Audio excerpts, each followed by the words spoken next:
Assalamualaikum warahmatullahi wabarakatuh. Alhamdulillahilladzi amarna bil adli wal ihsan.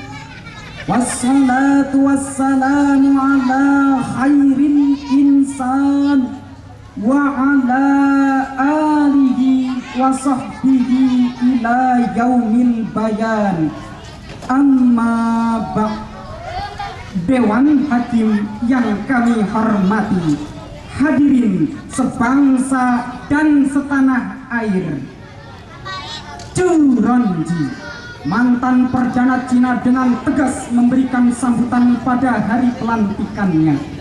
Saudara-saudara, berikan kepada saya 100 peti mati, yang 99 akan saya gunakan untuk para koruptor, dan yang 1 akan saya persiapkan untuk saya sendiri apabila kalian menyaksikan saya tidak benar memimpin bangsa ini. Ungkapan tersebut, hadirin, menunjukkan kepada kita betapa mulianya seorang pemimpin bangsa yang memiliki semangat juang untuk memperbaiki perjuangan pembaharuan dengan mendeklarasikan nilai-nilai kemanusiaan yang adil dan biadab, serta mengikis habis nilai-nilai kemanusiaan yang zalim dan biadab. Bukankah Maurice Spencer dalam bukunya Les Partis Politicus mengatakan kekuasaan yang sentralistik akan menyebabkan maraknya korupsi, merebaknya kolusi, dan membahananya nepotisme menuju ke jurang kehancuran. Oleh karena itu, jihad melawan korupsi, kolusi, dan nepotisme adalah tema yang akan kami ketengahkan dengan rujukan Quran Surah Al-Anfal ayat 27.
Usikan syaitan yang terkutuk dengan menyebut asma Allah yang maha pengasih, pelimpah kasih, yang maha penyayang, limpah kasih sayang. Wahai insan-insan nan beriman, janganlah kamu mengkhianati Allah dan Rasul, dan janganlah kamu mengkhianati amanat-amanat yang telah dipercayakan kepadamu, sedangkan kamu mengetahui. Demikian penegasan Allah kepada insan-insan nan beriman untuk tidak mengkhianati amanat yang telah dipercayakan. Hadirin, sababun nuzul ayat tadi menurut Imam As-Suyuti dalam kitab Lubabun Nuqul fi Asbabin Nuzul dijelaskan berkenaan pengkhianatan yang telah dilakukan Abi Lubabah ibnu Mangdur ketika beliau menegakkan hukum di kalangan Bani Quraidah yang diisyaratkan dengan kalimat la takhulullaha war rasul wa takhulu amanatikum. Maksudnya an-nahyu an khiyanatillahi war rasul wa khiyanati ba'dihim ba'da. Janganlah kalian mengkhianati Allah, Rasulullah, dan mengkhianati amanat di antara kalian.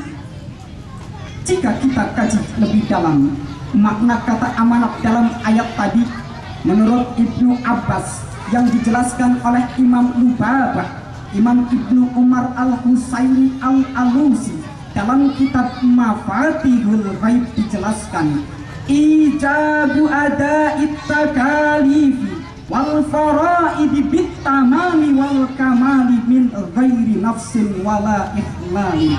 Melaksanakan segala beban dan kewajiban secara sempurna tanpa mengurangi dan memanipulasi sedikit pun.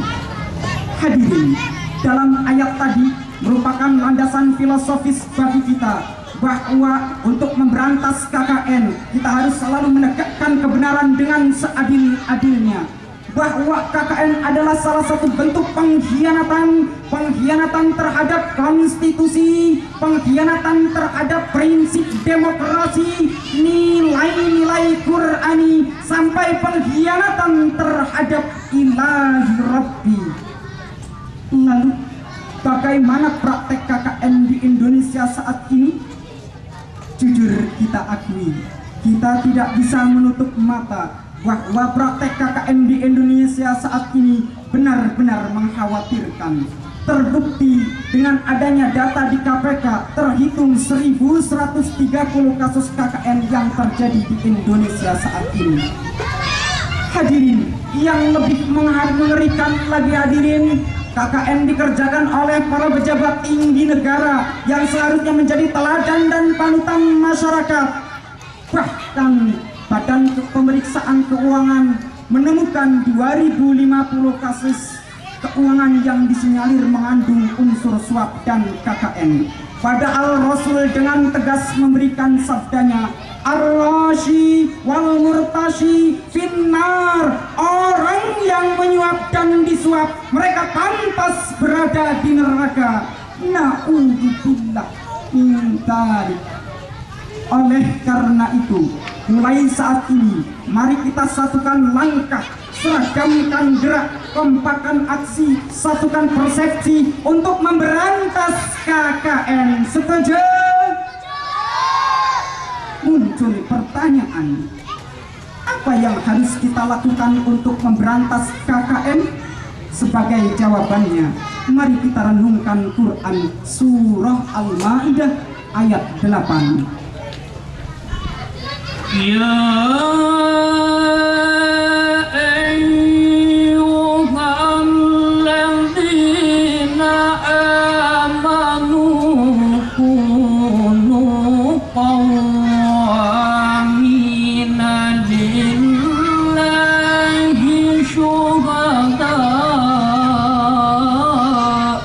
bil qist.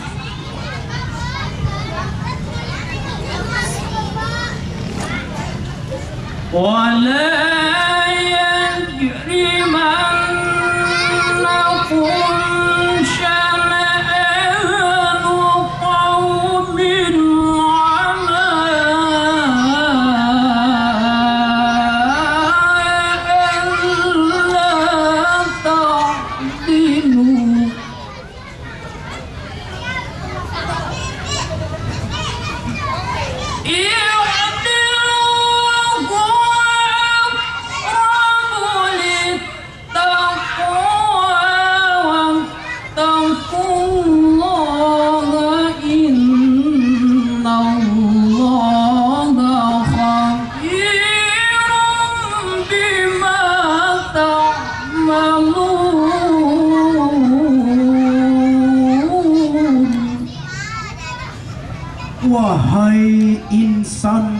insanan beriman.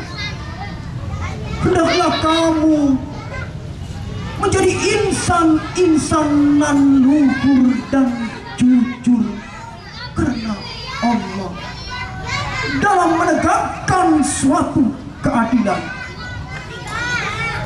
Dan janganlah sekali-kali kebencianmu terhadap suatu kaum mendorong untuk tidak berbuat adil. Dan berlaku adillah kamu, karena adil lebih dekat dengan takwa. Dan bertakwalah kepada Allah, karena sesungguhnya Allah mengetahui atas segala apa yang engkau kerjakan. Hadirin yang kami banggakan, ayat tersebut merupakan landasan bagi filosofis bagi kita semua, bahwasanya untuk memberantas KKN kita harus selalu menegakkan kebenaran kembali. Dalam kalimat kunu qawwamina billahi syuhada'a bil qist, maksudnya kunu qawwamina bil haqqi azza wa jalla la li ajlin nasi wasum'ah. Jadilah kalian komunitas yang selalu menegakkan kebenaran semata-mata karena Allah, bukan karena manusia atau sombong. Demikian penafsiran Syihabuddin Mahbub dalam tafsir Ruhul Ma'ani. Profesor Dr. Quraisy Shihab dalam tafsir Al-Misbah mengatakan, dirangkaikan kalimat adil dan takwa dalam ayat tadi merupakan bahwasanya perilaku adil adalah cerminan insan yang bertakwa. Lalu apa yang dimaksud dengan adil? Syahid Kutub dalam bukunya Adalatul Istima'iyah fil Islam mengatakan, adil adalah iqamatul haqqi bi ghairi dzulmi, menegakkan kebenaran tanpa melakukan kecurangan. Dengan demikian, untuk memberantas KKN ada 3 hal yang harus kita aplikasikan. Pertama, pemerintah yang memegang kekuasaan dan kebijakan harus tegas memberantas KKN, baik rakyat maupun pejabat. Hukum harus dijunjung tinggi, keadilan pun harus ditegakkan. Sebab pincangnya penegakan keadilan akan menyebabkan pincangnya penegakan hukum. Penegakan pemerataan ekonomi akan menyebabkan korupsi, kolusi, dan nepotisme tumbuh subur di negara ini laksana cendawan di musim hujan. Dampaknya reformasi yang kita cita-citakan, tapi destruksi yang kita rasakan. Pembangunan nasional yang diidamkan, justru bencana nasional yang ditimpakan. Na'udzubillah min dzalik. Kedua, kita harus selalu memimpin. Kita harus selalu mempunyai pemimpin yang mempunyai figur seperti Rasulullah Sallallahu Alaihi Wasallam, yang selalu menegakkan kebenaran semata karena Allah. Yang ketiga, kita selaku masyarakat yang baik, kita harus selalu mendukung dan mendorong masyarakat untuk memberantas KKN. Jika hal ini yang kita aplikasikan, insya Allah Allah akan memberikan janjinya sebagaimana firman-Nya dalam Quran surah Al-A'raf ayat 96. Walau anna ahlal qura amanu wa taqaw la fatahna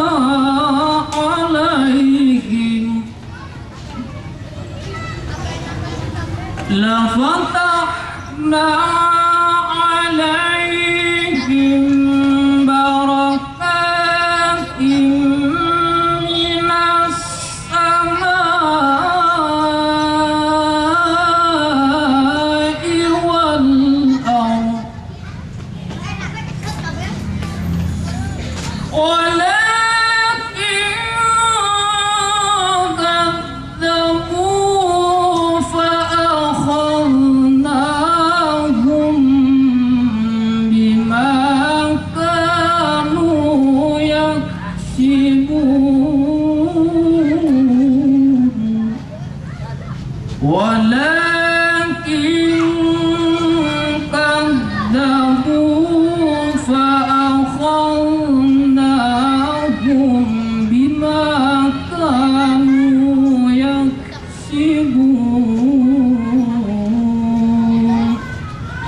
Sadaqallahul azim. Jikalau seandainya penduduk negeri ini beriman dan bertakwa, maka pastilah kami berikan kepada mereka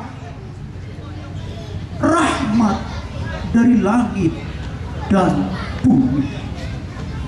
Tetapi mereka mendustakan ayat-ayat kami, maka kami azab mereka akibat perbuatannya. Maha benar Allah dengan segala firman-Nya.